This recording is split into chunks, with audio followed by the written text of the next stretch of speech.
పెళ్ళి అంటే నూరేళ్ల పంట అంటారు. అవునా కదండి? అందుకనేసి ఆడదైతే అండి 20 సంవత్సరాలు తల్లిదండ్రుల దగ్గర అయితే ఉంటుంది. భర్త దగ్గర 80 సంవత్సరాలు భర్త అయితే కాపు కాయాలి కదండి. కన్నవాళ్ళ రుణం అయితే తీర్చుకుంటాడు, కానీ కట్టుకున్నవాడు రుణం పెంచుకుంటాడండి. ఎలాగో తెలుసా అండి? మనకు కష్టం వచ్చినా, సుఖం వచ్చినా, మంచి వచ్చినా, చెడ్డ వచ్చినా, కన్నీళ్ళు వచ్చినా, ఆనందం వచ్చినా సరే అండి భరిస్తూ ఉంటాడండి ప్రతి నిమిషం. ఎందుకంటే అండి మనల్ని మోసే బరువు అంతా అయింది కాబట్టి అండి. సంసార బంధంలో అండి ఎన్ని బాధలు ఎన్ని కన్నీళ్ళు వచ్చినా సరే అండి ఒక మొక్కలాగైతే నిలబడతాడండి. ఎందుకో తెలుసా అండి? మొక్కకు నీరు పోస్తే అండి దాని గాలి మనం ఆస్వాదిస్తున్నాం, దాని పండ్లు మనం కోసుకుని తింటున్నామండి.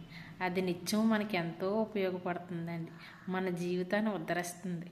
అలాగే చెట్టులాగే అండి భర్త కూడానండి పదిలంగా ఎప్పుడూ చూసుకుంటే అందంగా ఫలాలని ఆనందాన్ని పంచుతాడండి.